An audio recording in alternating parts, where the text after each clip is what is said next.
भगवत गीता के ये 30 उपदेश आपको अपनी जिंदगी में हर जगह पर बहुत काम आएंगे। जिंदगी की हर मुश्किल में आपको राह दिखाएंगे। ये दिव्य उपदेश, ये बातें जानना समझना आपके लिए बहुत जरूरी है। इसीलिए इन 30 उपदेशों को आप आखिर तक जरूर सुने। गीता का सबसे पहला उपदेश यह है कि आपके सारे दुखों का कारण किसी को अपना मानना है। आप कभी गौर करना, आपकी जिंदगी के सारे दुख, सारी तकलीफें, सारी चिंताएं वहीं से आती है जहां आपका अपनापन होता है कि ये मेरा है, ये मेरा अपना है।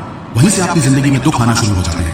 एक व्यक्ति के पास एक बहुत बड़ा महल था। उसने जिंदगी भर की सारी संपत्ति लगाकर उस महल को बनाया था। आसपास के शहरों के कई लोग उसके महल को देखने आते थे। कई बड़े बड़े सेठ उसके महल को खरीदने की कोशिश करते थे, पर वो महल उसका अहंकार था, उसकी जीने की वजह था। उसका उस महल में बहुत मोह था। एक दिन उसके महल में आग लग गई और वो कहीं बाजार गया हुआ था। जब वो घर लौट कर आया तो उसने देखा कि मेरा महल आग में जल रहा है। अपने घर को आग में जलता हुआ देखकर उसे इतना दुख हुआ। उसने कहा, अगर ये महल नहीं रहेगा तो मैं भी जिंदा नहीं रहूंगा। अगर मेरा महल ही जल रहा है तो मैं जी के क्या करूंगा। वो भी उसी आग में छलांग लगाने की कोशिश करने लगा तो किसी ने उसे रोक लिया कि भाई, ये जो तुम्हारा महल है, इस महल का सौदा कल तुम्हारे बेटे ने किसी के साथ कर लिया है। जब उसे पता चला कि ये महल अब मेरा नहीं रहा, किसी और का हो चुका है, तो उसकी सारी चिंता खत्म हो गई। जैसे और लोग उस जलते हुए महल को देखकर तमाशा देख रहे थे, वैसे ये भी खड़ा हो गया। इतनी ही देर में उसका बेटा आया। वो अपने बेटे को देखकर बहुत प्रसन्न हुआ, उसे आशीर्वाद देने लगा कि तेरे जैसा बेटा तो बहुत भाग्यों से मिलता है। तूने तो मेरी जिंदगी बचा ली। आज इस घर में आग लगी है और तूने कल ही इसका सौदा कर दिया। वो अपने पिताजी से कहने लगा कि पिताजी, मैं इस महल के सौदे के लिए बात तो करने गया था, पर सौदा अभी पक्का हुआ नहीं है। जब उसके पिता ने ये सुना कि अभी इस महल का सौदा हुआ नहीं है तो वो फिर फूट फूट के रोने लगा, फिर अपनी छाती पीटने लगा। महल वही है, इंसान वही है, लेकिन जब महल मेरा है तब वो दुख भी देता है, खुशी भी देता है। लेकिन जब वो मेरा नहीं है, उससे मेरा कोई रिश्ता नहीं है, तो सारे दुख ही खत्म हो जाते हैं। ऐसे ही जिंदगी में जब किसी जगह को, किसी इंसान को, किसी रिश्ते को, किसी काम को हम अपना मान लेते हैं, मेरा मान लेते हैं, तो वहीं से ही सारे दुखों की शुरुआत होती है, वहीं से हर तकलीफ की शुरुआत होती है। तो श्रीमद् भगवत गीता का पहला उपदेश यही है कि आप जैसे ही किसी को अपनी जिंदगी जीने की वजह मान लेते हो कि इसके बिना तो मैं जी ही नहीं सकता, तो वो चीज, वो इंसान, वो काम आपको बहुत दुख देता है। गीता का दूसरा उपदेश यह है कि अवश्यमेव भोक्तव्यम कृतं परम शुभाशुभम, कि आपने कोई भी कर्म किया हो उसका फल आपको जरूर भोगना पड़ेगा। अगर आपने अच्छे कर्म किए हैं तो जाने अनजाने किसी मुश्किल वक्त में आपको वो आपके अच्छे कर्म उस मुश्किल वक्त से बचा लेंगे। अगर आपने गलत कर्म किए हैं, पाप किया है, तो उसकी सजा भी आपको जरूर मिलेगी। वो इंसान कितना ही छुप कर कर्म करे, चाहे वो कितना ही चालाकी से कर्म करे, लेकिन कहते हैं कि उस परमात्मा के, ईश्वर के चारों तरफ कैमरे लगे हुए हैं। हमारे एक एक कर्म पर वो प्रकृति, वो परमात्मा अपनी दृष्टि बनाए रखते हैं। हमारे एक एक कर्म का हिसाब होता है। एक गांव में दो मित्र रहते थे। उन दोनों ने विचार किया कि इस गांव में हम धन नहीं कमा पा रहे। वो दोनों धन कमाने के लिए शहर में चले गए। कुछ वर्ष वहां रहकर उन्होंने काफी धन कमाया। फिर सोचा कि अब हम अपने घर वापस चलते हैं, पर्याप्त मात्रा में हमने धन कमा लिया है। उस समय पे यातायात की इतनी सुविधाएं नहीं होती थी। वो अपने बैलों पर ही यात्रा कर रहे थे।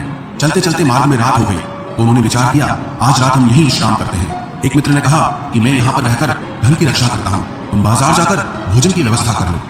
जब वो मित्र बाजार गया तो उसके मन में पाप आ गया। उसने कहा, इतना पैसा हमने कमाया है, अगर मैं इसको यही जंगल में मार दूं तो सारा पैसा मेरा हो जाएगा, नहीं तो मुझे इसका आधा धन इसको देना पड़ेगा। मन में ये खोट आने पर उसने अपने मित्र के खाने में जहर मिला दिया और जब वो खाना लेकर के अपने मित्र के पास गया, उसका मित्र वो जहर वाला खाना खाकर वहीं पर उसकी मृत्यु हो गई। वो व्यक्ति सारा धन लेकर के अपने घर वापस आ गया। फिर उसके घर में एक पुत्र ने जन्म लिया। जब उसका बेटा पैदा हुआ तो वो बहुत बीमार रहता था। उसने अपने जीवन में जो कुछ भी धन कमाया था, उसका वो सारा धन अपने बेटे के इलाज में खत्म हो गया। बेटा बड़ा होता गया और उसका धन नष्ट होता गया। जब उसका बेटा थोड़ा बड़ा हो गया तो उसके पिता ने पूछा कि बेटा तू इतना बीमार क्यों रहता है, तू ठीक क्यों नहीं होता? मैंने अपनी जिंदगी का सब कुछ तुझ पे लगा दिया पर फिर भी तेरी तबीयत ठीक नहीं रहती। तो उसके बेटे ने बोला, कौन सा बेटा और कौन सा पिता? मैं तेरा वही मित्र हूँ जिसको तूने जंगल में जहर देके मार दिया था, लेकिन मैं अपना वही हिसाब पूरा करने के लिए तेरे पुत्र के रूप में तेरे घर में आया हूँ। अब मेरा तेरा हिसाब बराबर और मेरा जीवन अब यही समाप्त होता है। तो गीता का उपदेश हमें यही सिखाता है, कोई अपने आप को कितना भी चालबाज समझता हो, होशियार समझता हो, लेकिन अगर उसने गलत कर्म किया है, चाहे आज नहीं तो कल उसे उसका फल भोगना ही पड़ेगा। कोई भी व्यक्ति अपने किए हुए कर्म से बिना उसको भोगे कभी छूट नहीं सकता। गीता का तीसरा उद्देश्य है कि आज में जियो, कल की चिंता करना छोड़ दो।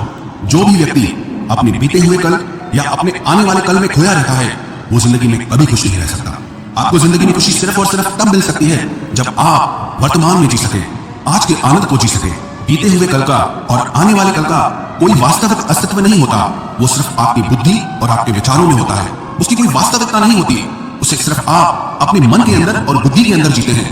लेकिन जिसे आप वास्तविकता में जीते हैं वो आपका आज होता है, वो आपका चल रहा पल होता है। अगर आप अपने मन और बुद्धि को अपने कल में अटका के रखेंगे, अपने भूतकाल और भविष्यकाल में अटका के रखेंगे, तो याद रखना आप कभी खुश नहीं रह पाएंगे। और अगर जिंदगी में खुश रहना चाहते हैं तो आज में और इसी पल में जीना सीखें। गीता का चौथा उपदेश है कि जो आपके साथ अधर्म करे, पाप करे, गलत करे, उसे दंड जरूर देना चाहिए। अगर आप उसे सहते हैं तो वो आपके साथ और गलत करता है। अगर आप उसे सहते हैं तो उसके पाप में आप भी भागीदार हो जाएंगे। अर्जुन श्री कृष्ण से कहने लगा कि जिनसे मैं युद्ध करने जा रहा हूँ ये सब मेरे भाई हैं, मेरे गुरुजन हैं, मैं इनके सामने कैसे हथियार उठाऊं, इनको कैसे मारूं? तो भगवान श्री कृष्ण ने अर्जुन से कहा कि जिन्हें तू अपना मानता है वो सब अधर्मी हैं, वो पाप के पक्ष में खड़े हैं। और अगर तू इनका वध नहीं करेगा, युद्ध नहीं करेगा, तो समाज में और भी पाप बढ़ेगा। क्योंकि जब कोई ऐसे पापियों को नहीं रोकता है तो ये और भी ज्यादा पाप करते हैं। जैसे ही जब आपके साथ कोई गलत करता है, आपको चोट पहुंचाता है, दुख पहुंचाता है, और आपको चुपचाप सहते रहते हैं, तो उससे सामने वाले को बल मिलने लगता है, वो आपको कमजोर समझने लगता है और आपके साथ गलत करने को वो अपना हक समझने लगता है। लेकिन जब आप उसके गलत व्यवहार को, उसके अधर्म को रोक लेते हैं, उसका विरोध करते हैं, तब वो अपनी सीमा में रहना सीख जाता है। ये कलयुग है। अगर इस जमाने में आपको खुश रहना है तो आपको अपनी रक्षा खुद ही करनी होगी। कोई आपके साथ गलत करे तो उसको कभी नहीं सहना चाहिए, बल्कि उसका सामना करना चाहिए। गीता का पांचवा उपदेश यह है कि किसी से भी हद से ज्यादा मोह कभी मत करना। जिसमें भी आप सबसे ज्यादा मोह लगाओगे, देखना वो आपको जरूर रुलाएगा। मोह की वजह से ही आप किसी के पीछे मरते रहते हैं। मोह की वजह से ही आपको कई बार अपना अपमान भी सहना पड़ता है। और कई लोगों को मोह की वजह से ही अपना अपमान दिखता तक भी नहीं है कि सामने वाला मेरी इज्जत तक नहीं कर रहा और मैं उसके पीछे मर रहा हूँ। मोह आपकी आंखों पे ऐसी पट्टी लगा देता है कि आपको सच और झूठ दिखाई ही नहीं देता। आपको किसी इंसान का चेहरा दिखाई ही नहीं देता। आप जो देखते हैं, जो सुनते हैं, उसी पर यकीन कर लेते हैं, फिर चाहे आपको कितना ही दर्द मिल रहा हो।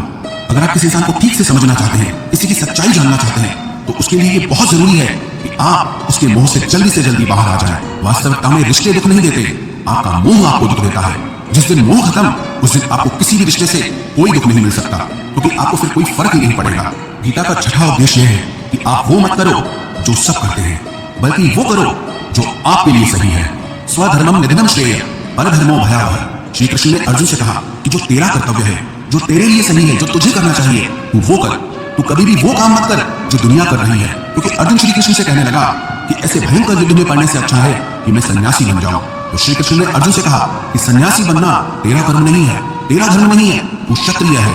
तेरा कर्म और तेरा धर्म यही है कि तू अधर्म का नाश करे, धर्म की रक्षा करे। ऐसे ही हर इंसान का एक अलग कर्तव्य होता है, एक अलग ही मार्ग होता है। तो कभी भी उस मार्ग पे मत जाना जहाँ सारी भीड़ जा रही हो। कभी भी वो काम मत करो जो दुनिया करती है कि आजकल ये ट्रेंड हो गया है, ये फैशन हो गया है, सब करते हैं इसलिए हम भी कर रहे हैं। सारी भीड़ यही काम कर रही है इसलिए हम भी यही कर रहे हैं। अगर आप वो करोगे जो भीड़ कर रही है तो आप भी किसी भीड़ में कहीं खो जाओगे। लेकिन अगर आप वो करोगे जो आपके लिए सही है, जो आपकी प्रतिभा है, तो दुनिया की सारी भीड़ में भी आप सबसे अलग नजर आओगे। गीता का सातवां उपदेश यह है कि जिंदगी में धोखा अपने ही देते हैं, क्योंकि उनको आपकी कमजोरियों का पता होता है। बाहर वाला आपको धोखा नहीं दे सकता, क्योंकि उसको आपके बारे में पता ही नहीं है कि आपको चोट कहां पहुंचती है। लेकिन जो आपका अपना है, आपका खास है, उसे बहुत गहराई से पता होता है कि इसकी कमजोरी क्या है, क्या ऐसा करे जिससे इसको दर्द पहुंच सकता है, जिससे इसको हम नीचा दिखा सकते हैं, इसको चोट पहुंचा सकते हैं। ये कलयुग है, इसमें बाहर वालों से नहीं, जो हमारे अपने हैं उनसे ही सावधान रहना होता है। महाभारत का युद्ध दो अलग राजाओं में नहीं हुआ, बल्कि एक ही परिवार के भाइयों में हुआ था। सब आपस में एक ही वंश के लोग थे। कितनी बार दुर्योधन ने जहर देकर के भीम को मारना चाहा, न जाने कितनी बार दुर्योधन ने पांडवों को जान से मारने की कोशिश की। वो उसका पराया नहीं था, उसका भाई था। सारी लड़ाइयां घर के अंदर ही होती है, बाहर कौन लड़ेगा हमसे? घर में ही सारे झगड़े होते हैं। तो आपको चोट सिर्फ वही लोग पहुंचा सकते हैं जो आपके अपने हैं। आपको धोखा सिर्फ वही लोग दे सकते हैं जो आपके अपने हैं। गीता का आठवां उपदेश यह है, जो इंसान अपनी रक्षा खुद नहीं कर सकता, उसकी रक्षा भगवान भी नहीं कर सकते। श्री कृष्ण ने अर्जुन से कहा, तस्मात् सर्वेषु कालेषु माम अनुस्मर युद्धे च। कि हे अर्जुन, तू हर काल में मेरा स्मरण करते रहना और युद्ध भी करते रहना। अर्जुन ने श्री कृष्ण से पूछा कि ये युद्ध तो कुछ दिनों में समाप्त हो जाएगा, लेकिन आप कह रहे हैं कि तू हमेशा मेरा स्मरण करता है और युद्ध करते रहना। हमेशा युद्ध करने का क्या मतलब है? तो श्री कृष्ण ने अर्जुन से कहा कि ये जिंदगी ही रणभूमि है, इस जीवन में सुख दुख आते रहेंगे और तुझे उनका डट के मुकाबला करना है। श्री कृष्ण ने ये नहीं कहा कि तू चुप करके बैठ जाना और मैं लड़ाई करूंगा। बहुत गहराई है गीता के ज्ञान में। हमारे जीवन की डोर भी संभाल के ईश्वर बैठे हैं, लेकिन युद्ध हमें ही करना है। ईश्वर को याद करना है कि हे ईश्वर, मुझे शक्ति देना, मुझे समझ देना, मुझे बुद्धि देना, ताकि मैं अपनी जिंदगी की सारी लड़ाइयां जीत सकूं, मैं जिंदगी में सही मार्ग पे चल सकूं। लेकिन आपको अपनी लड़ाई भी खुद लड़नी पड़ती है। जो लोग ये कहते हैं कि हम कुछ नहीं करेंगे, सब वो ईश्वर करेगा, तो कहते हैं कि आलसी इंसान को देखकर तो भगवान भी घबरा जाता है, ये कुछ नहीं करेगा। भगवान ने बुद्धि दी है, समझ दी है, ईश्वर आपको प्रेरणा देते हैं, शक्ति देते हैं, लेकिन आपको अपनी रक्षा स्वयं ही करनी होगी। गीता का नवा उपदेश यह है कि कोई भी ऐसी गंदी आदत खुद को मत लगने देना जो आपकी जिंदगी बर्बाद कर दे। कहीं न कहीं महाभारत का ये युद्ध एक जुआ की आदत की वजह से ही शुरू हुआ था। सारा खेल वहीं से शुरू हुआ था। एक ऐसी जुआ की लत जहां युधिष्ठिर ने अपने भाइयों को दांव पर लगा दिया, अपनी पत्नी को दांव पर लगा दिया, ऐसा जीतने का नशा कि अपना सब कुछ गंवा दिया। ऐसे ही हम भी अपनी जिंदगी में जब कोई ऐसी गंदी आदत लगा देते हैं, चाहे वो कोई भी हो, चाहे वो नशे की हो, मोबाइल की हो, किसी इंसान की हो, कोई गलत काम करने की हो, कोई भी गलत आदत जो आपको बर्बाद कर सकती है, अगर आप उसको नहीं छोड़ोगे तो आपका सब कुछ खत्म हो जाएगा। इससे पहले कि आपकी आदत आपको खत्म करे, आप अपनी गलत आदतों को खत्म कर दीजिए। गीता का 10वां उपदेश यह है कि आलसी इंसान कभी कुछ हासिल नहीं कर सकता। अधिकतर लोग सिर्फ योजनाएं बनाते रहते हैं कि मुझे बड़ा घर चाहिए, मुझे बड़ी गाड़ी चाहिए, मैं दुनिया घूमना चाहता हूँ, क्या चाहिए, ये हर कोई सोच लेता है, लेकिन उस पर मेहनत करना वो बहुत कम लोग करते हैं। क्योंकि चाहना बहुत आसान है, लेकिन उसके लिए कर्म करना वो बहुत मुश्किल है। एक अच्छा फिट शरीर हर कोई चाहता है, लेकिन उसके लिए व्यायाम करना, एक्सरसाइज करना वो आपको ही करना होगा। जो इंसान आलसी बन के बैठ जाता है, ना उसे अच्छा शरीर मिलता है और ना ही अच्छा जीवन मिलता है। तो जिंदगी में अगर कुछ पाना चाहते हो ना, आलस्य को अपनी जिंदगी से जरूर दूर कर देना। आलस के चलते आपको कुछ मिलने वाला तो नहीं, लेकिन जो आपके पास है आप वो भी गंवा दोगे। गीता का 11वां उपदेश है कि जिंदगी में अगर खुशी चाहते हो तो मन की गुलामी का त्याग कर दो। कई लोग कहते हैं कि हम करना तो बहुत कुछ चाहते हैं, लेकिन कुछ कर नहीं पाते। पता भी सब कुछ है कि क्या करने से हमारी जिंदगी बेहतर हो सकती है, क्या चीज है जो हमको नुकसान पहुंचा रही है, लेकिन फिर भी कुछ कर नहीं पाते। समझते सब कुछ है, लेकिन समझ कर भी, चाह कर भी कुछ कर नहीं पाते। वो इसीलिए होता है क्योंकि आप अपने मन के गुलाम बन चुके हो। अरे लोग तो अपनी जीत का स्वाद तक नहीं छोड़ पाते, फिर कहते हैं कि हम पतले नहीं हो पाते हैं, फिट नहीं हो पाते हैं, सक्सेस नहीं मिल रही है, क्योंकि जो आपको करना चाहिए आप वो करते नहीं है। आपका मन सब कुछ समझ कर भी आपको वो करने नहीं देता। इसलिए जिंदगी में अगर आगे बढ़ना है, मन से चलना छोड़ दो, जो आपके लिए सही है वो आपको करना ही पड़ेगा। गीता का 12वां उपदेश यह है कि जो आपका है वो आपको मिलकर ही रहेगा, और जो आपको नहीं मिला है उसके लिए रोना छोड़ दो। आप जिसके लिए जितना रोगे वो चीज आपसे उतना दूर जाएगी, और जो चीज सच में आपकी है वो कहीं ना कहीं से आपके पास जरूर पहुंच जाएगी। इसलिए जो आपको जिंदगी में हासिल नहीं हो रहा या हासिल नहीं हुआ, उसका पछतावा करना, उसके लिए रोना आप बिल्कुल बंद कर दो। गीता का 13वां उपदेश यह है कि आप संसार से जितना प्रेम लगाओगे उतना ही जीवन में दुख और पीड़ा का अनुभव करोगे। गीता का 14वां उपदेश यह है कि जिस इंसान को बात बात पर क्रोध आता है, सुख और शांति उसके जीवन में कभी नहीं आ सकते। क्योंकि जो इंसान बहुत ज्यादा क्रोधी होता है ना, उसके सारे मित्र उसे छोड़कर चले जाते हैं। वो मन में भी कुड़ता रहता है, वो अपने मन में भी दर्द में ही जीता है, तकलीफ में ही जीता है। ज्यादा गुस्सा करके, ज्यादा क्रोध करके जो भी आपके पास है, देखना आप उसे भी नष्ट कर दोगे, और ऐसे इंसान को शांति तो कभी मिलने वाली नहीं है। इसलिए अपनी जिंदगी में शांति चाहते हो तो बात बात पर गुस्सा करना छोड़ देना चाहिए। गीता का 15वां उपदेश यह है कि चाहे आप किसी की मदद करो या ना करो, लेकिन जानबूझकर कभी किसी का दिल नहीं दुखाना चाहिए। क्योंकि जब किसी का दिल आपकी वजह से दुखता है ना, तो याद रखना आपको भी वो दर्द एक दिन जरूर मिलेगा। क्योंकि जब आप किसी का दिल दुखाते हैं तो आपको पता नहीं चलता, लेकिन जब कोई आपका दिल दुखाता है तब आपको समझ में आता है कि दिल पर चोट लगने से कितना दर्द होता है। इसलिए चाहे आप किसी की मदद करो या ना करो, लेकिन किसी का दिल कभी नहीं दुखाना चाहिए। गीता का 16वां उपदेश है जो मुश्किल वक्त में, जो दुख के समय में आपका साथ दे, सिर्फ वही आपका अपना है, बाकी सब पराया है। अपनेपन का नाटक करने वाले बहुत लोग होते हैं, बड़ी बड़ी बातें करने वाले बहुत लोग होते हैं कि हम आपसे बहुत प्रेम करते हैं, कोई भी दुख हो, कोई भी तकलीफ हो, हमें याद करना। लोग दुख उठाने की बात करते हैं, लोग आने जाने की बात करते हैं, हाथ मिलाना तो ठीक से नहीं जानते और दिल मिलाने की बात करते हैं। जब सच में आपकी जिंदगी में तकलीफ आएगी ना, तब आपको समझ में आ जाएगा कि आपका साथ देने के लिए कौन खड़ा है। क्योंकि उस समय पे सारे लोग भाग जाते हैं, क्योंकि लोगों को पता होता है कि ये व्यक्ति हमारे पास आया तो हमसे मदद ही मांगेगा, हमको कुछ दे नहीं पाएगा। लोग आपसे सिर्फ तभी रिश्ता रखते हैं कि आप उन्हें कुछ दे सकते हैं, आपसे उन्हें कुछ फायदा हो सकता है। लेकिन जब लोगों को ये पता चल जाता है, समझ में आ जाता है कि उनको आपसे कोई फायदा नहीं होने वाला, बल्कि उनको आपकी मदद करनी पड़ेगी, तो वो आपको दूर से ही देख के भाग जाते हैं। इसलिए जो आपके मुश्किल वक्त में आपके साथ खड़ा हो जाए, सिर्फ वही आपका अपना होता है, बाकी इस दुनिया में सब पराया है। क्योंकि सिर्फ अपना अपना कह देने से कोई अपना नहीं हो जाता।